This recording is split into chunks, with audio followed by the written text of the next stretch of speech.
क्या ऑटिज्म एक कंडीशन है? जी नहीं। जो कि लाइफ लॉन्ग रहती है? बिल्कुल भी नहीं। क्लासिकल ऑटिज्म कंडीशन है। तो क्या वर्चुअल ऑटिज्म एक डिसीज है? जी नहीं। वर्चुअल ऑटिज्म एक तरह से ट्रॉमा है, यानी कि ब्रेन को स्ट्रेस हुआ है नेगेटिव एनवायरनमेंट की वजह से। नमस्कार पेरेंट्स, मैं डॉक्टर सुनील बंसल। देखिए, ऑटिज्म के बारे में दो स्टेटमेंट्स। पहली कि ऑटिज्म स्क्रीन से नहीं होता और इसमें किसी की कोई गलती नहीं। दूसरी स्टेटमेंट कि ऑटिज्म एक कंडीशन है जो कि लाइफ लॉन्ग रहती है। देखिए, ये दोनों ही स्टेटमेंट्स जो कि फैक्ट नहीं हैं, अधूरे सच हैं एक तरह से। अब होता क्या है कि आप कोई चीज़ हजारों बार सुनेंगे, पढ़ेंगे, तो कहीं ना कहीं लगता है कि सच है एक तरह से। लेकिन आज इन दोनों मिथ को बर्स्ट करने का टाइम आ गया है, या यूँ कहें कि जो दो अधूरे सच हैं उनको पूरा करने का टाइम आ गया है। वर्चुअल ऑटिज्म की बात करते हैं पहले। देखिए, आज जितने भी फैमिलीज अप्रोच करते हैं हमारे पास हेल्प के लिए, या यूँ कहें कि आई एम श्योर कि बाकी प्रोफेशनल्स के पास भी जितने फैमिलीज अप्रोच करते हैं उनमें से कम 70-80% नहीं, 90 नहीं, 95 से लेकर 98% तक के केस आज की डेट में वर्चुअल ऑटिज्म के हैं। सारे के सारे पेरेंट्स की एक ही ऑब्जर्वेशन है, एक ही डेटा है और एक ही बात नोटिस की है मैक्सिमम पेरेंट्स ने कि बच्चा 1 साल या 1.5 साल या 2 साल अलग अलग फैमिलीज के अंदर की एज तक बिल्कुल ठीक था। उसके बाद बच्चा स्क्रीन पे गया, यानी कि नेगेटिव एनवायरनमेंट ब्रेन की डेवलपमेंट के लिए, जो कि एक वन वे कम्युनिकेशन है। बच्चे को स्क्रीन का एक्सपोजर मिला बहुत ज़्यादा। यूके किसी फैमिली में 4 घंटे, कोई 6 घंटे, कोई 8 घंटे तक, और कितना पीरियड, कोई बच्चा 6 महीने, कोई 8 महीने, कोई 1 साल तक, या कुछ बच्चे 1.5-2 साल तक भी। तो खासकर उस एज में, ये जो एज है बच्चे की 6 महीने से लेकर मान लीजिए और 3 साल तक की एज, ये बहुत क्रिटिकल एज है बच्चे के लर्निंग करने की, जिसमें बच्चे अपने एनवायरनमेंट को मैक्सिमम एक्सप्लोर करते हैं, चीज़ों को नोटिस करते हैं, देख देख के सीखते हैं कौन क्या कर रहा है, क्या बोल रहा है, क्या हो रहा है, क्या खेल रहे हैं। अब उस एज के अंदर जो बच्चे, लेकिन अब होता क्या है, जब स्क्रीन एक्सपोजर होता है बच्चे को, जिसके कारण कि बच्चे को प्रॉपर लर्निंग एनवायरनमेंट नहीं मिलता, बच्चा एनवायरनमेंट से कट जाता है। जिसको कहते हैं ना कि बच्चा ऑटिज्म में खुद के ही अंदर है, खुद के तरीके से ही बच्चा प्ले करता है, अकेला रहता है, एक्सप्लोर करता है एनवायरनमेंट को, ठीक है। तो बच्चा एनवायरनमेंट से कट जाता है, जिसके कारण बच्चे का ब्रेन डिसरेगुलेट हो जाता है, यानी कि बच्चे का माइलस्टोन डेवलपमेंट रुक गए बेसिकली। अब जो बच्चा 1 साल, 1.5 साल या 2 साल तक की उम्र तक ठीक दिखता था, नॉर्मल दिखता था बच्चा, वो अब उस बच्चे का आई कॉन्टैक्ट कम हो गया है, रिस्पॉन्स टू नेम बच्चे का गायब हो गया है या कम हो गया है, स्पीच डेवलपमेंट रुक गया, अंडरस्टैंडिंग आगे नहीं बढ़ रही बच्चे की, जितना बच्चा बोलता था वो भी बच्चे ने बोलना छोड़ दिया, और साथ के साथ सेवरल इश्यूज हमें बच्चे में दिखने शुरू हो सकते हैं, कुछ बिहेवियरल, कुछ सेंसरी इश्यूज बच्चे में। देखिए, अगर ऑटिज्म क्लासिकल होता तो ये जो माइलस्टोन थे, जो बच्चे रिग्रेस हुए, ये होते ही ना, क्योंकि क्लासिकल ऑटिज्म में तो रिग्रेशन नहीं हो सकता, उसमें तो माइलस्टोन शुरू से ही डेवलप नहीं होते, डिले होते हैं मान लीजिए, या लैकिंग होते हैं। तो इसलिए ये एक वर्चुअल ऑटिज्म है, जो कि बच्चे ने जो चीज़ें सीखी थी, कहीं ना कहीं वो डेवलपमेंट रुक जाए, या फिर वो डेवलपमेंट पीछे चला जाए बच्चे का। जो चीज़ें बच्चा करता था वो बच्चे ने करना छोड़ दिया। अगर क्लासिकल ऑटिज्म होता तो डेवलपमेंट शुरू से ही नहीं होती, शुरू से डिले होता है। ऐसा नहीं होता कि बच्चा करता था, बच्चे ने फिर करना छोड़ दिया।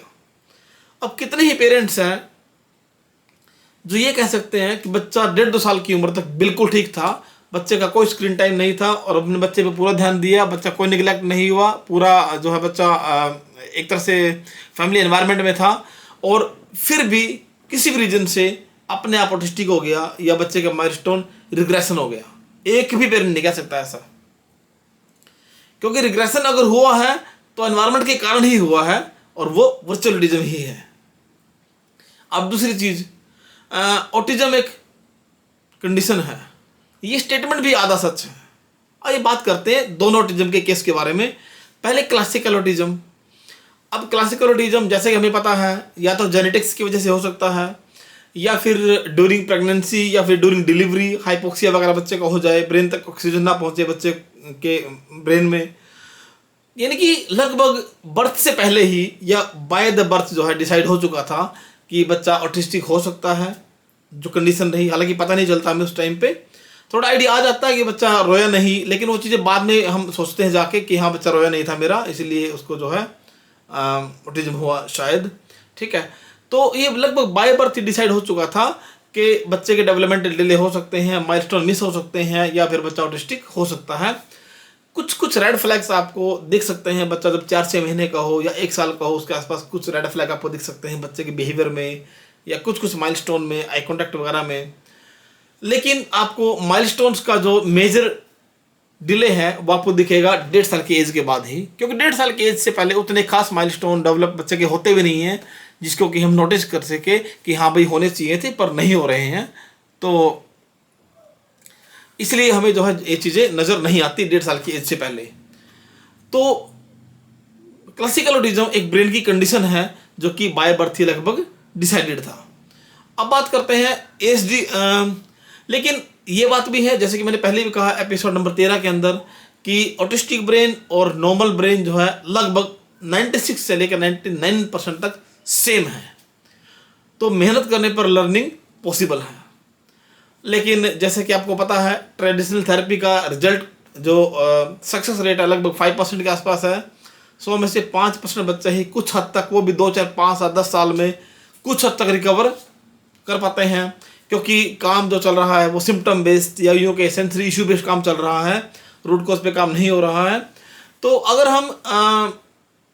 हम सही अप्रोच और सही एनवायरनमेंट से अगर काम करें माइंडफुल पेरेंटिंग के साथ, यानी कि रूट कॉज पे, learning based, milestone based, brain की एंगेजमेंट बेस्ड, जो कि एक्टिविटी डिजाइन होंगी बच्चे की एज के हिसाब से और बच्चे के स्टेज के हिसाब से, अगर उस तरीके से काम किया जाए तो क्लासिकल ऑटिज्म के बच्चे भी काफ़ी हद तक रिकवर हो सकते हैं, एक नॉर्मल ज़िंदगी जी सकते हैं। अब बात करते हैं वर्चुअल ऑटिज्म की। देखिए मेरी जो अंडरस्टैंडिंग है ह्यूमन ब्रेन की, ऑटिज्म की, या लर्निंग कैसे होती है, उसके हिसाब से ऑटिज्म एक कंडीशन है, वो बात वर्चुअल ऑटिज्म पर फिट नहीं बैठती। देखिए, और मैं इस मुद्दे पे किसी भी डॉक्टर, कोई भी साइंटिस्ट बड़े से बड़ा हो, किसी भी प्लेटफॉर्म पर मैं डिबेट कर सकता हूँ, and they have to agree with, उनको एग्री होना पड़ेगा जो मेरे पास डेटा है, ऑब्जर्वेशंस है, जो मेरी अंडरस्टैंडिंग है ऑटिज्म को लेकर। देखिए जैसे कि हमें पता है कि नेगेटिव एनवायरनमेंट अगर हो तो हर एक बॉडी पार्ट के फंक्शन इम्पैक्ट होता है। नेगेटिव एनवायरनमेंट का मतलब क्या हुआ बेसिकली, और बॉडी पार्ट का कैसे कैसे समझते हैं इस बात को। देखिए अगर नेगेटिव एनवायरनमेंट है, मान लीजिए किसी का कोई प्रोफेशन है जो कि 10-12 घंटे कंप्यूटर पे स्पेंड करता है एवरीडे बेस पे, तो हमें पता है वो एक नेगेटिव एनवायरनमेंट है आंखों के लिए, राइट। तो कहीं ना कहीं आंखों के लिए वो ठीक नहीं है, आंखों का जो विजन है वो कम हो सकता है, साइट जो वीक हो सकती है। अब अगर कोई डस्टी एनवायरनमेंट के अंदर, धूल भरे एनवायरनमेंट में काम करता है कोई, ये ज़्यादा एक्सपोजर रहता है, तो कहीं ना कहीं वो लंग्स के लिए ठीक नहीं है, हमें पता है ऑलरेडी। तो that is a negative environment for the lungs health, right. और किसी प्रकार का खाना या रहन सहन मान लीजिए, वो भी नेगेटिव एनवायरनमेंट हो सकता है हार्ट के लिए, जैसे कि हमें पता है। तो जब ब्रेन जाएगा नेगेटिव एनवायरनमेंट के अंदर, तो क्या ब्रेन फंक्शन इम्पैक्ट नहीं होगा? ब्रेन फंक्शन भी इम्पैक्ट होगा। जैसे कि स्क्रीन एक्सपोजर रहा, जो कि 1 वे कम्युनिकेशन है, वो नेगेटिव एनवायरनमेंट है ब्रेन की डेवलपमेंट के लिए, खासतौर पे उस एज में जिस एज में बच्चे एक्सप्लोर करते हैं, सीखते हैं चीज़ों को, ठीक है। तो ब्रेन फंक्शन तो इम्पैक्ट होगा ही होगा अगर बच्चे के डेवलपमेंट के टाइम पे स्क्रीन एक्सपोजर अगर बच्चे को होगा, तो लर्निंग डिले होगी, माइलस्टोन डिले हो सकते हैं, ऑटिस्टिक भी हो सकता है बच्चा, जैसा कि नोटिस किया जा रहा है। नेगेटिव एनवायरनमेंट की अगर बात करें तो एग्जांपल के तौर पर मान लीजिए मेरे पास ये प्लास्टिक का गिलास है या कप का है, इसको मान लीजिए। तो अगर मैं इस प्लास्टिक के गिलास को स्ट्रेन देता हूँ, यानी कि फोर्स लगाता हूँ इसके ऊपर, मैं इस तरह करके मैंने इस पर फोर्स लगाया है, तो जैसे कि आप देख पा रहे हैं नेगेटिव एनवायरनमेंट यानी कि प्रेशर, बिना बात का स्ट्रेन, उसकी वजह से इसकी शेप जो है वो बिगड़ गई है, राइट। लेकिन अगर हम इस फोर्स को छोड़ दें, वापस फोर्स को वापस छोड़ा मैंने, तो शेप जो है इस ग्लास ने वापस अपनी ले ली है। इसकी इलास्टिसिटी, यूँ कहें प्लास्टिक की प्लास्टिसिटी, इसको वापस शेप में ले आती है, राइट। लेकिन हमारा जो ब्रेन है वो इतना सिंपल नहीं है जितना सिंपल कि प्लास्टिक का कप था, क्योंकि प्लास्टिक के कप में इम्पैक्ट होने के लिए क्या था मैक्सिमम, इसकी शेप, राइट। तो शेप इम्पैक्ट हुई, लेकिन फोर्स को छोड़ा तो वापस जो है प्लास्टिक के गिलास ने अपनी शेप वापस ले ली, यानी कि इलास्टिसिटी की प्रॉपर्टी की वजह से, या प्लास्टिक के केस में क्या प्लास्टिसिटी, तो शेप वापस आ गई। लेकिन हमारा ब्रेन इतना सिंपल नहीं है। हमारा ब्रेन बहुत ही कॉम्प्लेक्स ऑर्गन है। जैसे कि अगर बात करें, मैं एक एग्जांपल अगर आपको दिखाना चाहूँ, जैसे कि ये मेरे पास एक रैकेट है, कितने सारे न्यूरोनल कनेक्शंस मिलियंस में बिलियंस में ब्रेन के अंदर होते हैं। तो अगर मैं इसको मान लीजिए ऐसे फोर्स दूंगा, इसको दबाऊंगा अगर मैं, तो आप बिल्कुल जैसे एग्री करेंगे कि सारे के सारे कनेक्शन इसके डिस्टर्ब हो जाएंगे, कुछ लूज हो जाएंगे, कुछ टाइट हो जाएंगे, कुछ कनेक्शन ब्रेक भी हो सकते हैं फॉर द टाइम बीइंग। तो ब्रेन एक सिंपल ऑर्गन नहीं है जिसका कि फोर्स लगाओ और हटाओ तो वापस उसकी पोजीशन रिगेन हो जाए, ठीक है। तो हमारे ब्रेन को भी इसी प्रकार से नेगेटिव एनवायरनमेंट की वजह से स्ट्रेस होता है।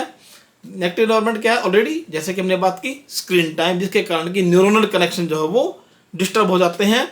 ब्रेन एक तरह से वाउंडेड हो जाता है, वाउंड यानी कि घाव हो जाता है ब्रेन के अंदर, और जिससे कि ब्रेन फंक्शन इम्पैक्ट होता है, मेमोरी लर्निंग जो है वो इम्पैक्ट होती है, जिसको कि हम कह सकते हैं माइलस्टोन का डिले या लैक या ऑटिज्म या अंडरस्टैंडिंग की कमी बच्चे में चीज़ें हो सकती हैं।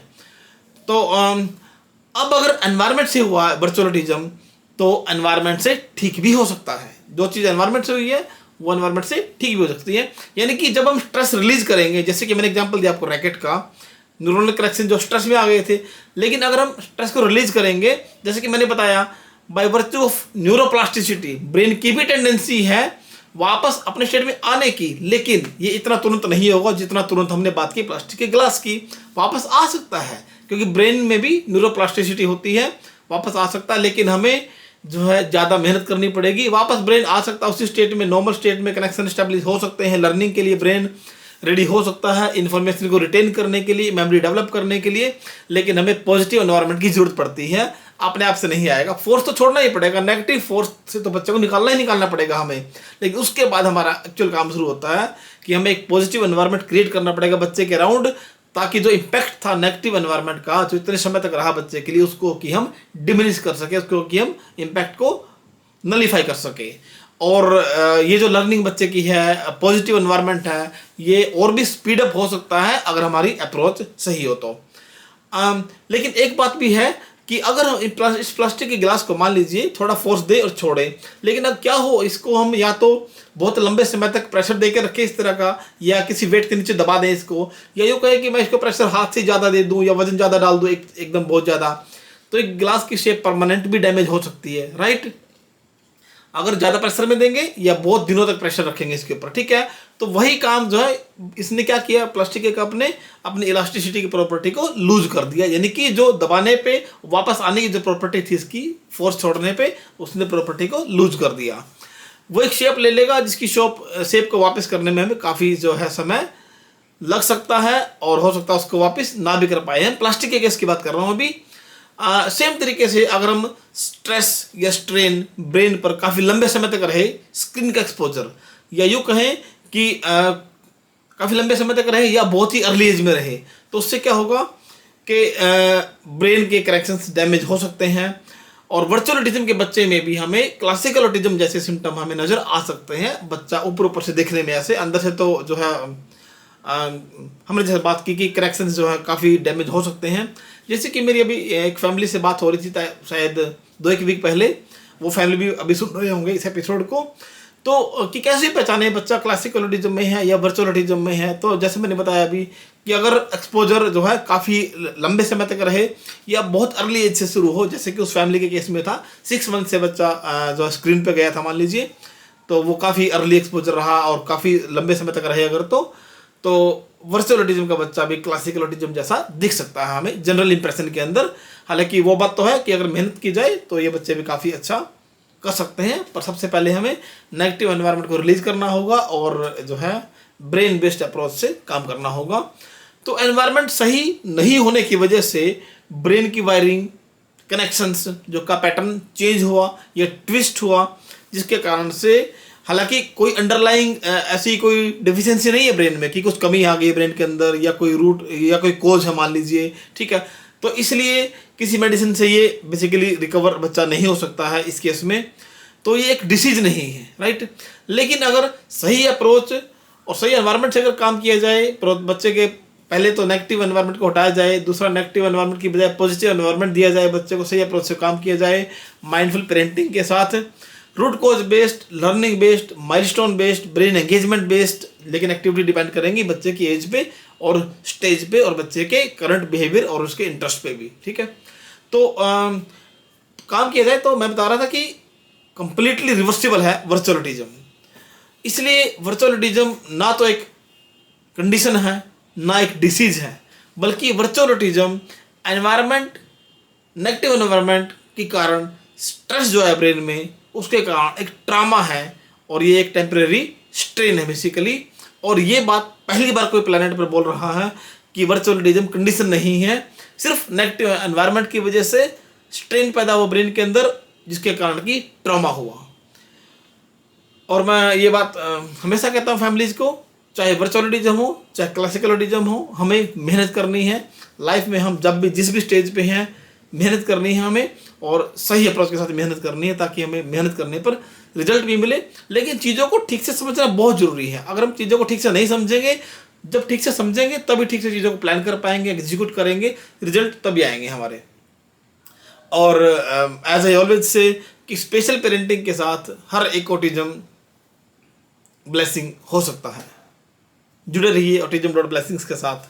Thank you so much.